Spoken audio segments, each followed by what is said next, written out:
Hey, how's it going, everyone? This is Manny here with the Orange and Blueprints podcast live on our Twitter and on YouTube.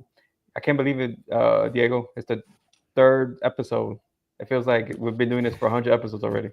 No, I'm excited. I'm excited. I remember when we first started, they gave us the you can record like once a month. We would love for you to do it weekly, but you don't have to. And the both of us were just so excited to do this. So I'm really happy to, be on our third already. Again, it feels like 100, but yeah, I'm Yeah, happy to be here.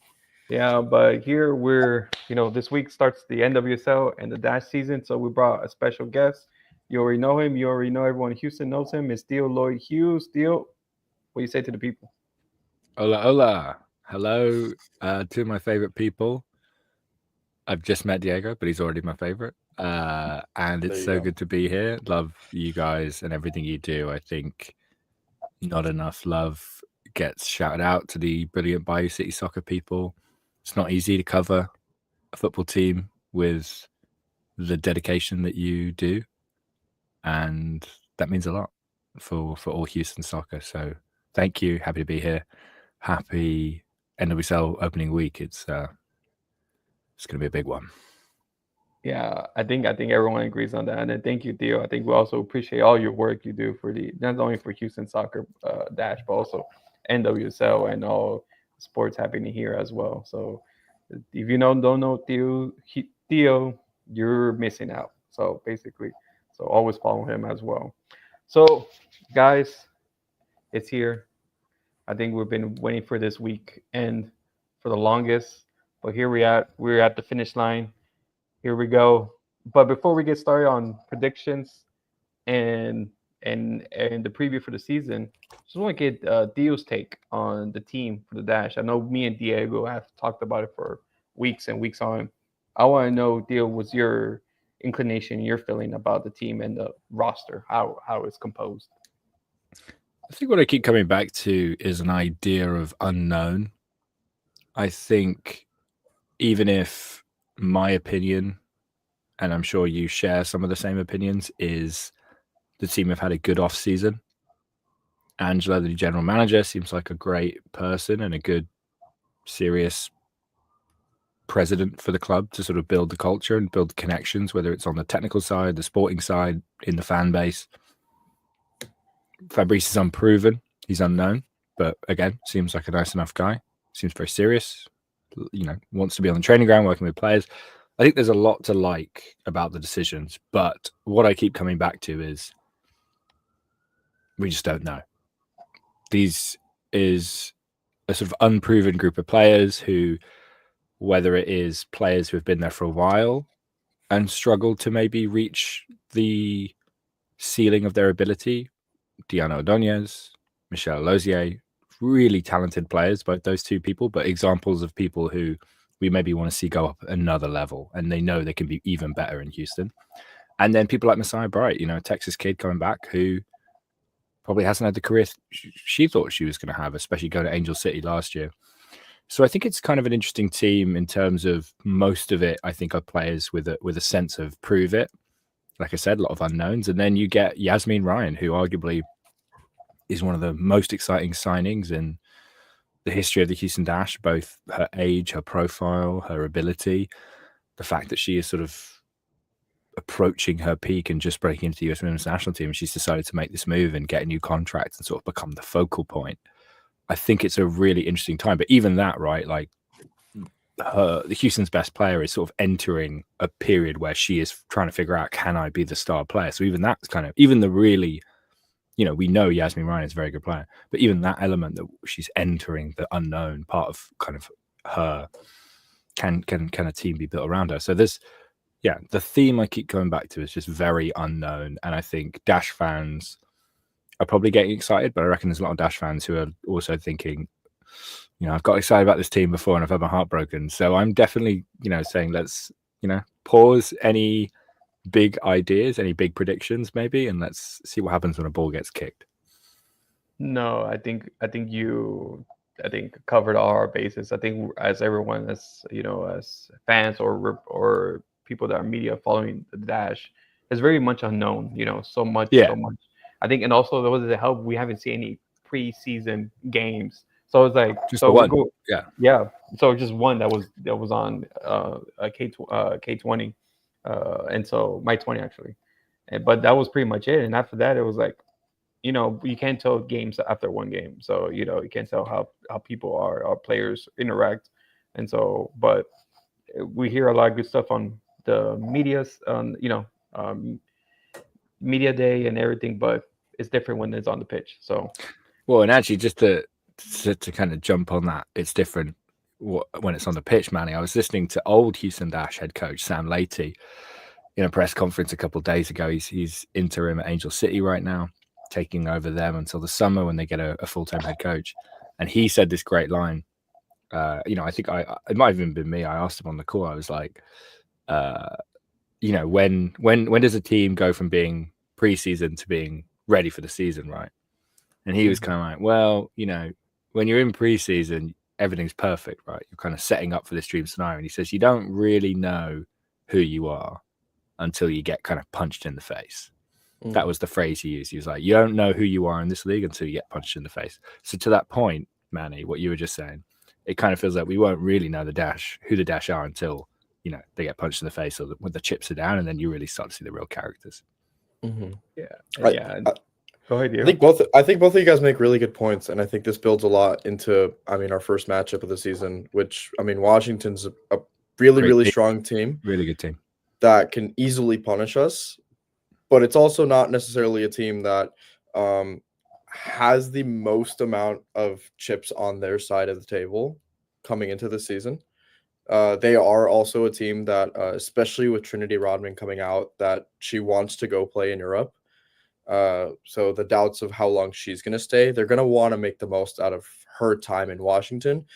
And so, I wouldn't be surprised if the Dash are kind of bracing themselves for a little smack in the face in this opener.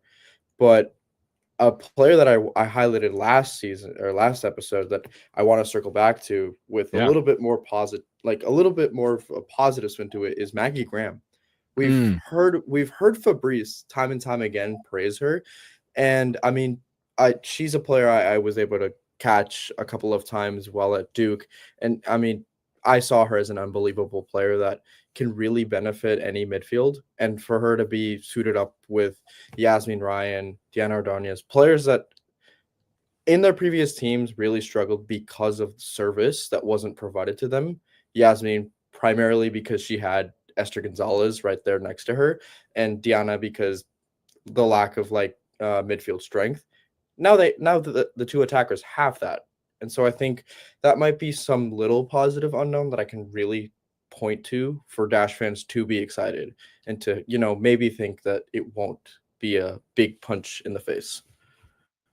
Yeah, I think so too as well. But as well, other than Maggie, used to have a lot of new pieces in the midfield and in defense as well. So it's very see how components interact with each other. So it's gonna be very interesting, very unknown. So we will see this unknown be revealed on Friday and see how the dashes are and everything. So it's a good insight, good for Theo. So the main reason why we brought Theo and everyone here is because we're gonna try to do our predictions. Ooh, look at the for this- graphic.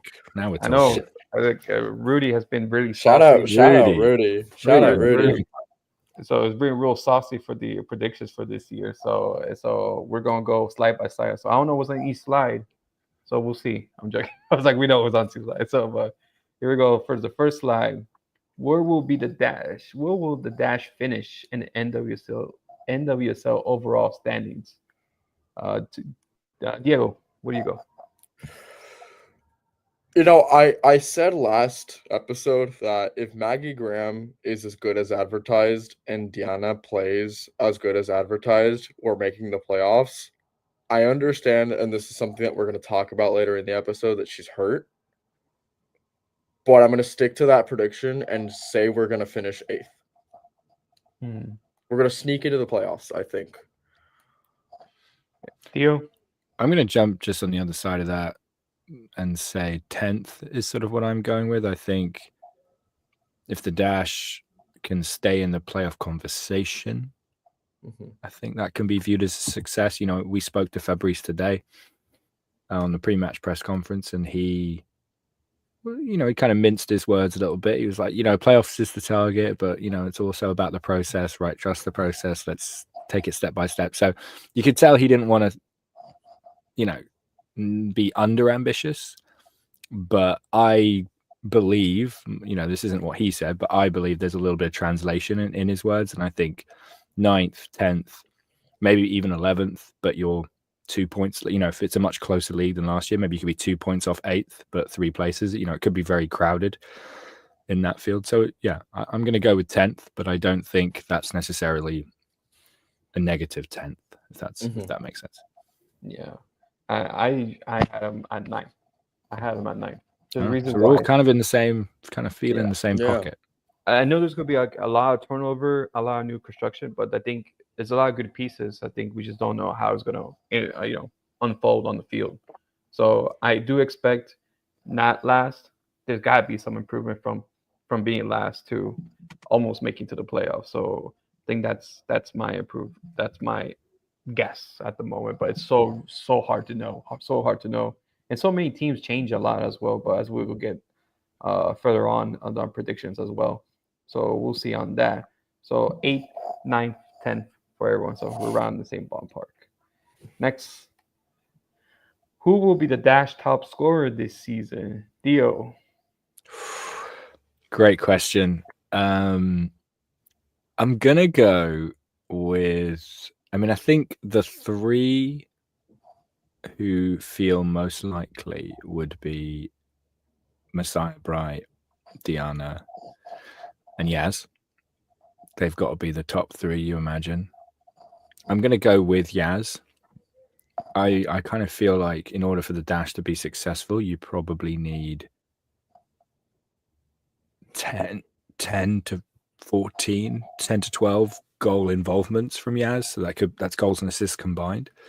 So maybe she only has 5, 6 goals, and maybe she has 6 assists, 7 assists. That would probably be. But I'm going to stick by her that maybe 6 is enough to be the top scorer for the Dash, right? What Diana had 5 last year, and she was probably the top scorer. So, maybe 6 Yaz, 7 Yaz is enough. But definitely Messiah and Diana are in the conversation. Mm-hmm. And you, Diego? I'm also calling my my shot at Yaz. Maggie Graham chat. Oh, yeah. Sorry, I was like, Diego. If Diego answers Maggie Graham for every answer, I'll be very impressed. I wish, but I also have to think a little bit more critically. And I've been covering Gotham games here in New York. I've had the pleasure of seeing Yaz play in person for multiple games and different competitions, and I think she's as good as advertised. I think your question of whether she's able to step up as a star, because again, this is her first real shot at like being the lone player on a team, considering how good that Gotham squad was. I think that's a not if, but rather a when. And I think she is definitely going to be the one that the Dash are relying to get goals, to get production. I see a solid 8 goals, but a little less when it comes to assists. I feel like she's going to be provided the service a lot more, just because of her speed and finishing. I feel like that's something that the Dash typically lacked, especially considering Diana is a lot more physically centered and typically a poacher in the box. So I think they're going to try to use that similar how they used Michelle when she had that breakout season a couple of years ago. Yeah. I think I'm on the same boat with everyone. So even Nemo says Yasmin Raya. So I think we're on the same boat. Nemo knows ball. But I think I think I will go with 9 goals, 8 goals. 9.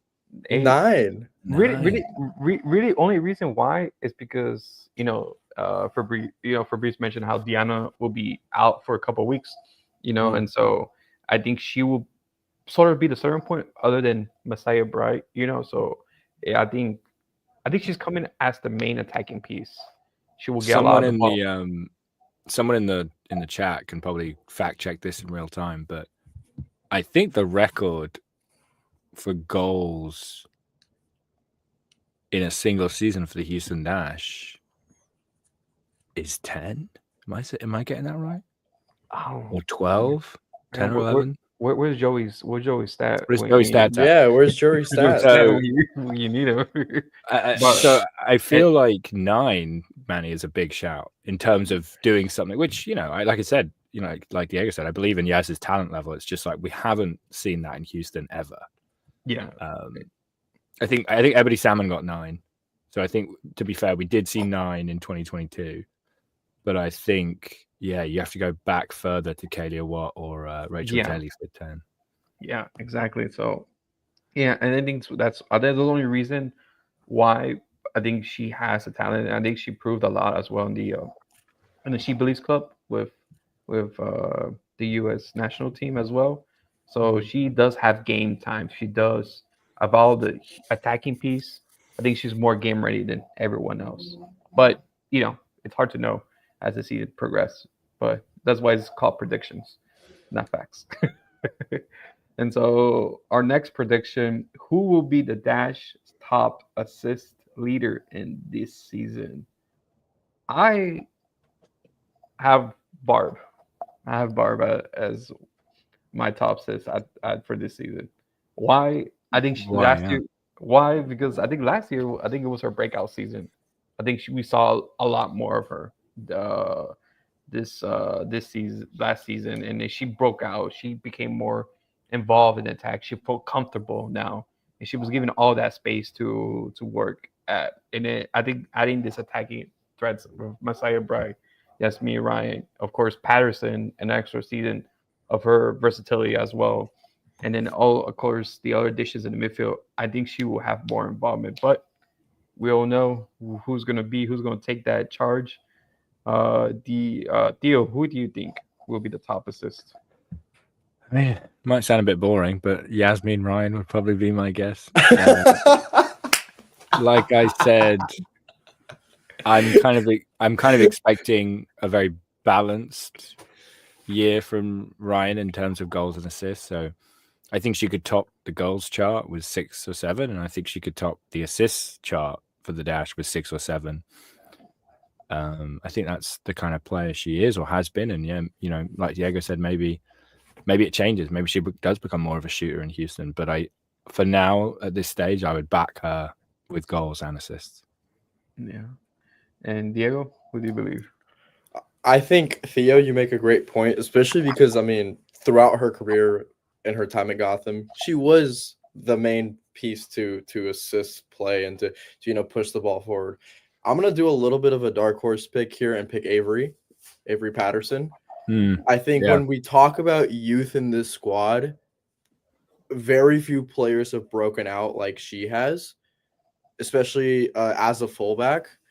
We know the style of play that the Dash have played for the past 3 or 4 years, which is provide service from the wing. Michelle hasn't really been doing that, and Avery has stepped up. I see that continuing. And if you have a player like Diana, who, I mean, loves to receive from crosses, and you have Yaz, who can cut into the middle and kind of receive those easy touches, I wouldn't see why Avery couldn't get 6 or 7 assists this season.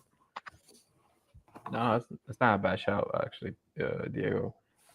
Every they looked good last season. Hopefully she continues to on the same progression as she did last season. So it's not bad. So it's kind of hard, I think, with assists, but goal scorer is kind of narrow between few people. Assists, it could be from anywhere.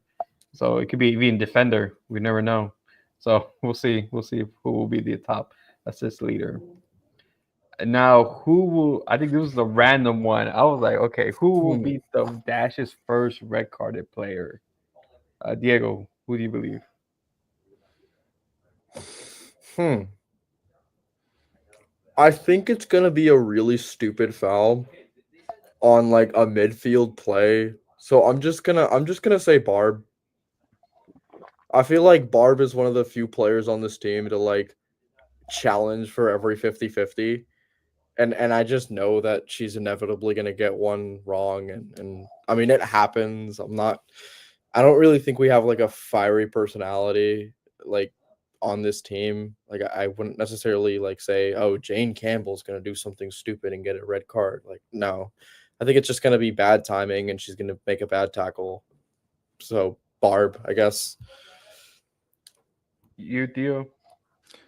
Yeah, I do like the Barb shout. Off the top of my head, I think she had about 6 yellow cards last year, and like you said, she did have a bit of a spicy, tenacious streak to her, which I thought was really valuable at times. You know, the Dash needed that.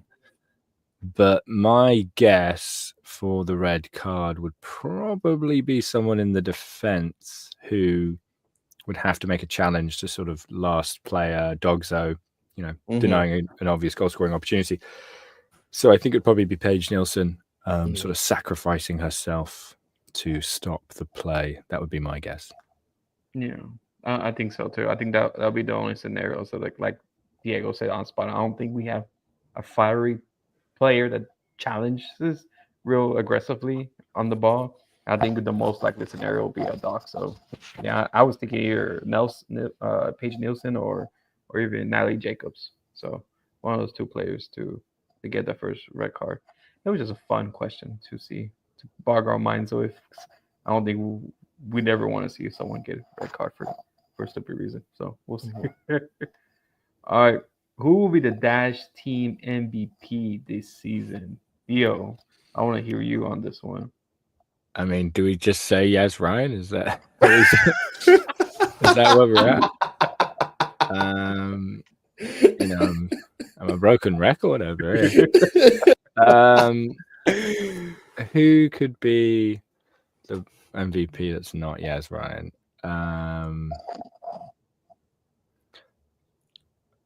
You know who I think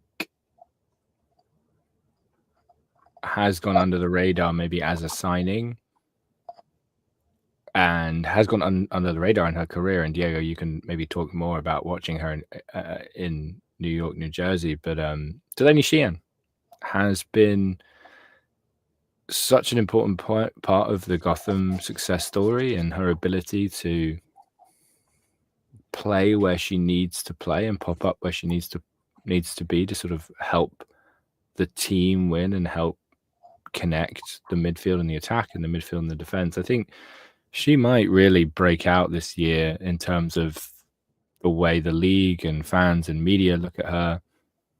And I think while there is a lot unknown about this Houston team, I do think Sheehan is maybe the one consistency in that midfield that we will see from you know, day 1 to day 26. I think Sheehan could be the real constant, while players like Maggie Graham, Sophie Schmidt, Danica Labrico, Sarah Puntiga, like those players I think are going to be shifting around, but I think Sheehan will be the constant. And if you're the constant, I think you put yourself in a great position to maybe be the MVP. Yeah. You, Diego? I like that shout, honestly. She was one of the players that I was going to mention. I had a conversation with another person that covers the Dash or Gotham, and I asked them, I mean, 2 Gotham players came to my hometown, Houston Dash. What are your thoughts? And they said out of the 2, I'm more sad to lose Sheehan. And I think it goes down to that versatility, but also consistency. The Dash have lacked any sort of consistent play for several years now, and to have such an anchor that hasn't really been properly utilized in Gotham because of the amount of talent on that roster, I think I agree with you with the fact that she's gonna completely have a breakout season. But I think my MVP is sitting right in front of us. I think it's gonna be Jane. I think we would say Manny for a second. You're like, congratulations, Manny.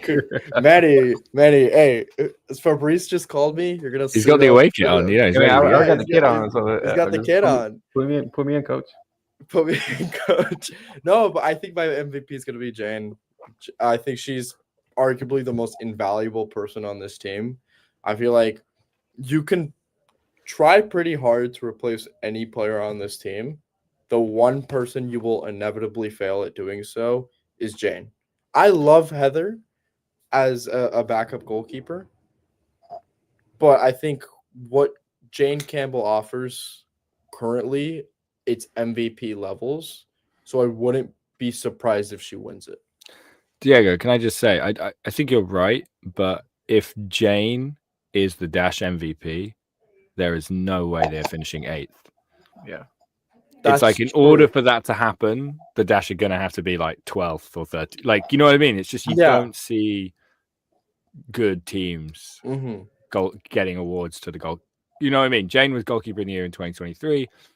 And to be fair, looking back, that 10th place finish wasn't the end of the, Dash fans would love a 10th place finish now. But, all that is to say, I think it's going to be interesting if the Dash are successful and Jane is the best player.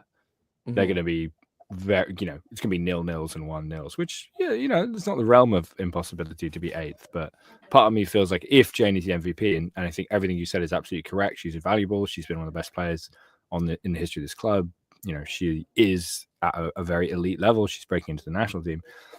But for goalies to get recognition, it's like, you got to be conceding 6 shots on target a game, 7 shots on target a game. And yeah, that might not end well. My biggest thing with that is the conversion rate in the NWSL when it comes to a team like the Dash. The Dash have been a team where they just they're a brick wall. They just just take as much pressure as they physically can before they break. And inevitably they do, which is why I've seen them just lose so much. But now that they have offensive weapons to just fire back, I see a lot of the games being just genuine gunfights and not necessarily 0-0. I see them more being 2-2s, 1-2 games where Jane's gonna have. That's the Fran Alonso vision. I feel like Fran was all about a shootout, defending who needs it. Is this the making Manny laugh? Is this the making Manny laugh award?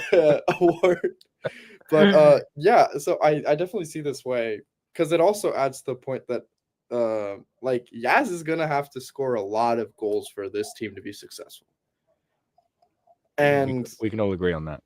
I think we can all agree with that. But on the other level, I feel like Jane is going to have to make an ungodly amount of saves in order for this team to be successful. And I think both can be possible, although it's rare. Yeah. Yeah, I think the few instances I think of it, this past 2 weeks of Champions League football, for example, 2 goalkeepers were man of the match against Liverpool and PSG. Even though both teams have fantastic players, but the goalkeeper stepped up in those 2 games. And so you could be in a scenario of that. Maybe Jane will do player of the match, performances. But if Jane happens to be the team MVP, I'm along with Theo. The Dash are on a downward slope, and Jane had to pick up the points, and that's I'd rather see Jane win more player of the match for some games, and other players for instance Jasmine Ryan or Sheehan, get that reward better. But I think it's hard to believe that Jane will be team MVP and the team to be successful. They're kind of oxymoron. They don't belong in the same sentence together. So, but for me, I just hope, I would say, either I was thinking Diana Ordonez, but now I have to change that now. So bad timing. But I think, for me, at the moment, it would have to be Yasmin Ryan. At the moment, it's kind of hard not to pick her. I think just for how we know of her at the moment and see her quality, but it's up in the air. So hopefully not Jane Campbell, but if so, it is what it is at this point. Yeah. But all right, last question for Dash predictions. What is your Dash bold prediction for 2025? Diego, what's your boldest prediction? I think this is bordering insanity and not just being bold, but we're going to win the Summer Cup. I think we're winning. If there's a Summer Cup. If there is a Summer Cup. if there's a Summer Cup, we're winning it all. I think this is the type of tournament that the Dash are going to look towards to really like make a statement in the league. It'll be around the time where they're going to be pushing for the playoffs if they're successful. Liga MX, I feel like we had an incredible run of performances last season, and we have a pretty similar core. Yeah, honestly, I don't see us like winning the league or anything. So it's like my boldest claim is, yeah, I think we can knock out 2 or 3 Mexican teams and an NWSL club for a trophy. What about you, Theo?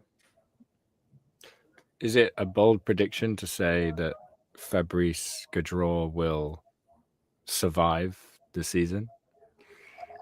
No, I don't think so. I think it's like After it's a football heritage of the Dash to fire their fire coach. their coach. Yeah, that's what I'm saying. My bold prediction is that Fabrice Gaudreau does not get fired. I would love to see that. But every other club, absolutely love to see that. the bold prediction would go the other way. But I feel like for the Dash, the bold prediction is that he sees the survives. second season. He survives the year. He survives his full contract. That's the No, Well, I didn't say full contract. I said 1 year. no Fran ball. No Fran ball. Oh, Frangate. There's no Frangate. While we're talking about Frangate, can I just say that Fran Alonso's doing quite a good job in Spain. I don't know if anyone's Oh, following. yeah, I saw. Took over at Deportivo La Coruña when they were bottom of the table, second bottom of the table. Valencia were bottom, and he's taken them out of the relegation zone and into mid-table. So, you know, look at that, man. Trial by fire in Houston, but Fran has landed on his feet. Hey, man, if only we had that here. If only we had that here. Nah, I think my bold prediction is that Amanda West will be our striker for the season. Ooh. Whoa. Wait.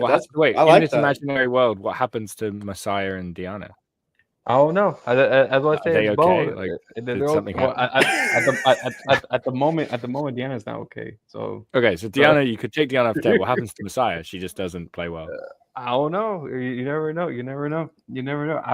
I think just because Amanda had a good rookie season with the Dash, I think she knows the players around her, and I think an extra season, preseason as well, can get her comfortable. But I think with Messiah, I think it's just maybe the time to incorporate with the team.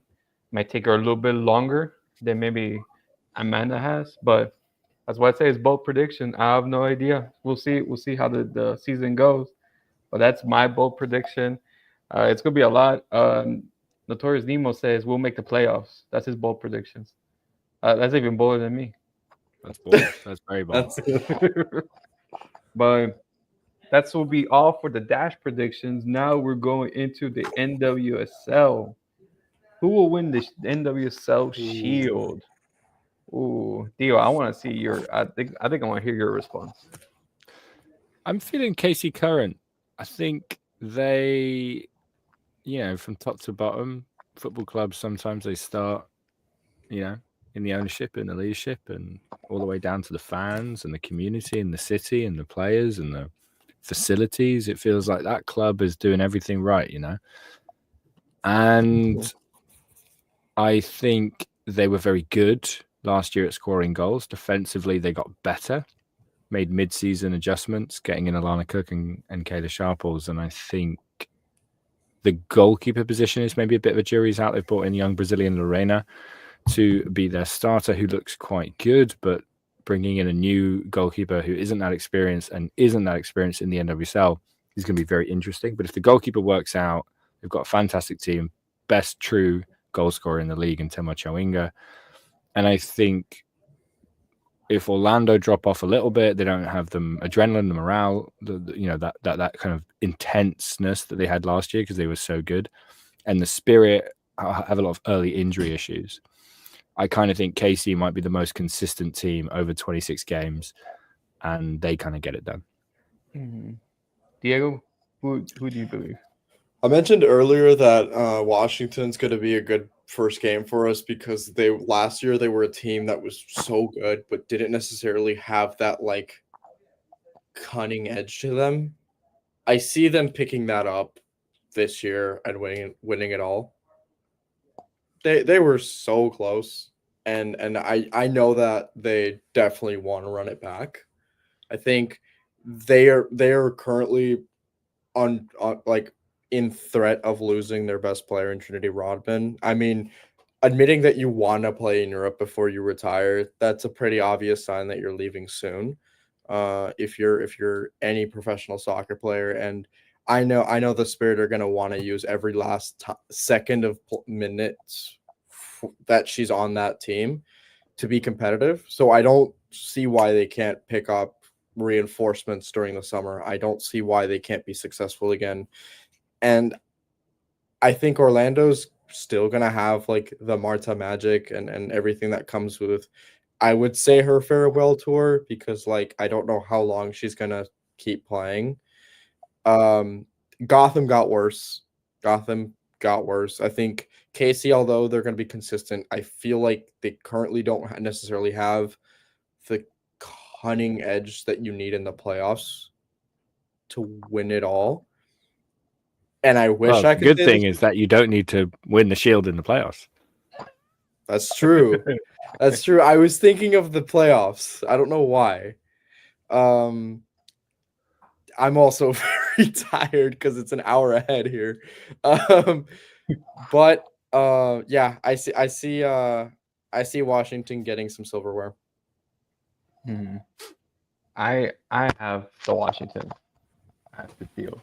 Reason why Jonathan Hialdes came in mid-season, even though he had his assisted the first half of the season, but now he has a full preseason, a full now he's gonna have a full season with the team. Of course, he has injuries at the moment, but I see the players he picked up.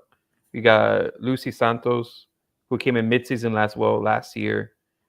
She came, running in the 10 games she had. She was solid. Imagine now with preseason and a full season with the team. I think she will be a key highlight. And also Narumi Mura, I think that's her name, the Japanese player they got as well. She seems bright as well. And of course, you still have El Hashford, Croy Buffoon coming in, when it's her recovering, and of course, Trinity Rodman as well. I think they'll be real dangerous on the ball. I think for a team like that, and for to get all those points, and then Jonathan, with the whole full season, it's hard for me not to look at them as Shield winners. So very, very a lot to eat on that team. So here will be the next one. Who will win the NWSL championship in 2025? I know Rudy put NWLS. I don't know what league is that, but we'll go with that. Theo, no, Diego, who do you think will win the championship? Kind of what I was talking about for the Shield, because apparently I can't differentiate the two. I think it's gonna be Washington. I think they're sweeping. I think they're good enough to do it. I think they have the talent in Trinity Rodman, despite their injuries. I think again, this is a trophy that's decided late summer and the playoff time. So I don't really think that's gonna affect them. Um as much. You mentioned it, halfway through the season. This is his first full season to be able to play the way that he wants it. I see Washington sweeping. Honestly, I think Orlando's going to be really good. I don't know if they're going to have the steam come playoff time as they did last season. I would love to like say like a San Diego like surprise or something, but like I don't really want to say that Maria Sanchez is going to be an NWSL champion. So I'm gonna just give it to Washington. All right, Theo. I'm actually going to agree. I'm also going to go with the Spirit for the championship. I think their injury issues might hold them back winning the Shield because, the points start on Friday in Houston and you've got to get those points now if you really want to be number one come October. But I think, like you were saying, Manny Heraldez, when he gets his best 11 and he gets more of the players he wants playing the way he wants, I think they have the potential to be the best team in this league in a knockout tournament. And I think Rodman has the ability to be the best player in this league and win a knockout competition. So I would definitely back the Spirit for the championship. Yeah, same here. I'm going for a Spirit double as well. So if Orlando can do it, I think the Spirit can do it. So I think that's everyone's in the same consensus of that. I think the Spirit is a team to watch this season more than ever. All right, who will win the NWSL MVP award? For me, of course, it's gonna be Chawinga and Barbara Banda. I think you can mix those between. I think just the season they had last year. I think for me, I would go with Chawinga. I think of the season she had last year, and she didn't start the season. She came off the bench most of the time until she became the starter. And so I think maybe have her as a focal point off, off the gate. I think she will have a good run in for the NWSL reward MVP award. You, Diego, who do you have for your MVP for the season? Honestly, I think it's going to be Trinity Rodman. Theo, I really agree with you when I say that Trinity can be the best player of this league. And I think this is her opportunity to prove it. Injury crisis always means that you're going to rely on your star players more when they are available. And if she can step up to the challenge and Washington can get the double, I mean, that is a clear-cut case for MVP. I think her production's going to be there. Her work rate's been there. She's the type of player to be technically as good as physically. So, I mean, maybe an easy pick. I would love to give it to like a player like Barbara Banda, who technically one of the best players I've ever seen. But I don't think Orlando's just going to have as much team success as last year. So I'm going to give it to Trinity Rodman. You, Theo? Yeah, more broken record. I would agree with that. I think Trinity Rodman's probably my pick for MVP, but I'll throw out another name or a couple other Spirit names. If the Spirit do get it together late on, down the stretch, maybe they're the best team and they do it in the playoffs. I could see Croy Bethune when she's fully fit being an MVP contender, and even centre back Tara Makion, I think is worth a shout. If maybe the Spirit aren't scoring as many goals as we think and they're playing tighter games, but they're still winning, I think her performance in the Challenge Cup to put her body on the line to try and stop Barbara Banda, and on that day she was able to. I think that showed a lot about the kind of player she can be in big games and big moments. And if people take notice of that, maybe she gets some MVP votes. For a defender, it's very, very rare. But she's breaking into the national team. She's being able to, go 1v1 with Banda, which is, next to impossible. So, yeah, one to watch. No, I actually had her as one of the players to watch for this matchup for the Dash. Tara McHugh is, coming from a forward line being number 9 to a center back. That's why she wears the number 9. If a fun fact for people, that's why. But I think it's not crazy to see her as well MVP, especially for a defender. You gotta have some good numbers on defending and blocking shots and interception as well. But really good shout outs, Trinity Rodman. It's a good piece as well. So for next one is who will win the Golden Boot in the NWSL. Theo, who do you believe will win the Golden Boot? I mean, I think it's Temwa. I think she's the purest goal scorer the NWSL's ever seen. No one figured out how to stop her last year. There's no evidence to suggest that anyone's figured it out this year. Obviously, a ball hasn't been kicked. But yeah, it's got to be Temwa for me. You, Diego? I'm going to take a little bit of that broken record and say Yasmin Ryan. Whoa. I think honestly, nuts. I think honestly, if we look at the situation that the Dash are in, you need Yasmin to score as many goals as humanly possible for them to be good, or they're going to be bad, and she's literally going to be the only person scoring goals. And in both of the situations, I see her scoring a lot of goals. So, I mean, it's a little bit of a hotter take, but I mean, considering that I genuinely believe that this Houston Dash team is going to put all of their like hopes and dreams onto Yaz, I'm gonna bet on her and say that she might surprise everyone and win it. If Yasmin Ryan is the NWSL Golden Boot winner at the end of the year, I will buy Diego a steak dinner at an establishment of his choosing in either New York City or Houston, Texas, Harris County. Beautiful. Ooh. Nah, I thought he was gonna say I thought he was gonna say Maggie Graham. I would buy him 10 steak dinners if Maggie Graham was the NWSL Golden Boot winner.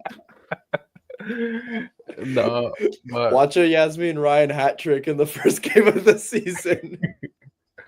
I mean, let's be real. She's going to need, if to win Golden Boot, she's going to need 15, at least 15 goals, unless it's a very low scoring year.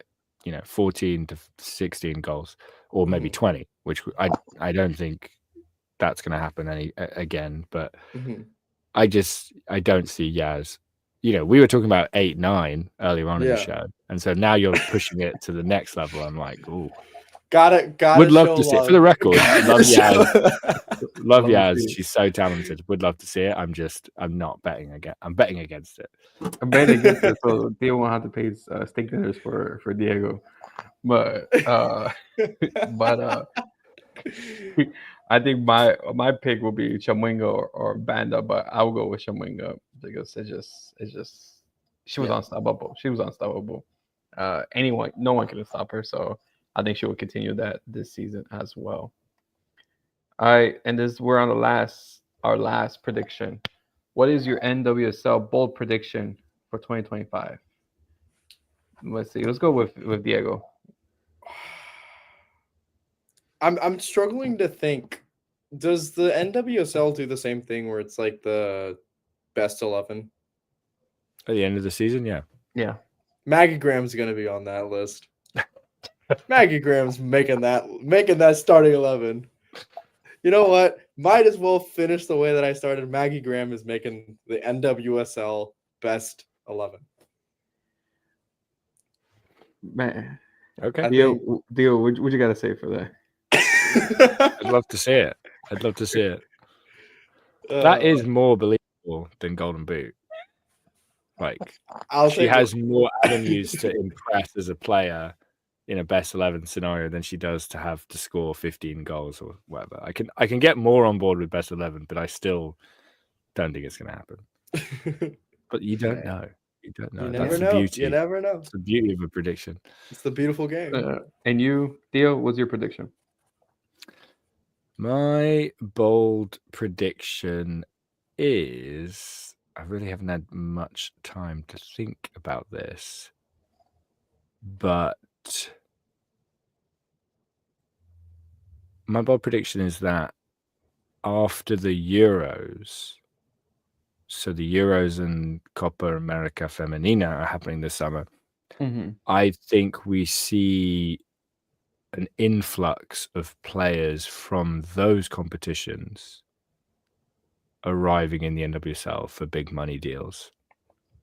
I guess it's not really a bold prediction. It's sort of just a prediction. But I think my bold prediction is sort of the summer transfer window. I mean, look, Houston, for one, are sitting on the Tassiane money, but San Diego are sitting on the Naomi Goma money.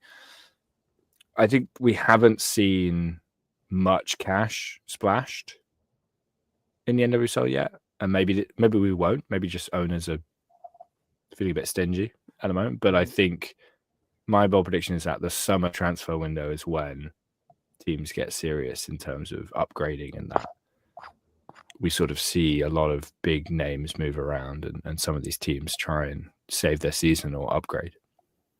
Yeah, exactly. I do see that as well. I do see a sooner or later a major cash flow coming out. And not a lot. It's hard. I think as well as the MLS and NWSL trying to get all your business in this weird, in transfer window when most of the teams in Europe are trying to end the season strong. But I think during the summer, I think it will be a huge, huge market for the NWSL. My bold prediction. I had to move around a lot, but I think my bold prediction that I had to agree with Rudy here that he mentioned an NWSL player will win the best FIFA Women's Player of the Year award. Oh. That's bold. That's bold. So Who's it gonna be though? I don't know, man. Yasmin Ryan. We'll go with that. Yasmin Ryan. There you go. Yasmin No, Ryan Ballon d'Or. no. I think it would be Temo Shawinga or Barbara Banda. One of those two players, whoever has it. Banda got shortlisted last year. It will be interesting to see if Temwa is on there next year. Yeah, He's obviously exactly. earned it, but she hasn't quite got the international recognition yet. Yeah, so we'll see how it goes. I think a lot of that. So it's all up in the air. So, but I think if an NWSL player gets that award, I think it just gets a huge spotlight on the league, and then what Dio said, the major clash for in the summer, it's gonna happen naturally because of that reward. So that's we'll see how that goes, but. I think that's our prediction for the NWC. But before we leave, we still have one prediction to left go. This match on Friday. We talked about the Washington. We talked about Houston Dash. This go around. What's the prediction for this upcoming game on Friday, Theo? Gonna say 2-1 to the Spirit. I think the Spirit might score first, and then the Dash get a nice response. Maybe Yasmin Ryan scores the equalizer, and then the Dash sort of put in a very noble performance, but the pressure kind of cracks towards the end, and you get a winner from maybe Trinity Rodman starts on the bench, and then she comes off the bench in the second half and scores the winning goal. So I think a close game, but a Spirit win. Diego? I think it's gonna be 1-0 Houston. I think injuries are just gonna be a little too much for Washington to have a hot start. Playing away from home, I feel like is gonna be a bigger difference than I originally thought it was gonna be. I think it's just gonna be a lone goal from like Yaz or something. I don't necessarily see like a brilliant performance from this Dash team, but I think they're gonna like scrape away a win, and they're gonna play pretty similarly as last season. I go for a 2-0 for the Spirit. So that's gonna be my prediction. Just because the majority of the Spirit player has game ready experience. I think last week for the Challenge Cup came from, like made a comeback and won, in penalties. But I just show like even despite the injuries, they had enough to beat the Orlando side. So I think Houston is still. I think as we mentioned, so much unknown, so much who's going to be assists, who's going to be goal scoring. So it's going to be a lot of unknowns with them, and that's going to be Washington's going to be too much for them. So 2-0 for the Washington for us at the moment. And a shout out for Rudy. Rudy, before we leave, he says he loved the episode so far, and Theo, the OG. Theo's the OG. If fun fact, that's part of your fun facts, people. Theo is an OG guy. So, but after all, thank you, Theo, for coming, making a time for us. I know it went a little bit longer than we want, but it was good conversations, good everything. Just want to tell Theo where the people can find you at. Come hang out on Blue Sky or Instagram at Theo Lloyd-Hughes, my name, right there, with the at symbol in front. And yeah, come hang out. Squaddepth.com. Lots of other places. I'm freelance. I'm hireable. So if you have money and want me to write, you can offer me that money, and I will return writing as a trade. So yeah, gun for hire. Is that include Yasmin Ryan's ghostwriter? What are we writing? I would love to be Yas's ghostwriter. If you're listening, if you want to write your memoir. Any positive remarks? Because I mean, there was certainly a lot of them in this episode. I actually texted. I'm friends. Well, not friends. I've interviewed him, and you keep in contact. But I texted Yasmin Ryan's college coach, Eric Bell, lovely guy, great coach up in Fort Worth, TCU guy. I texted him when Yaz signed. I was like, "She's coming back to Texas, mate.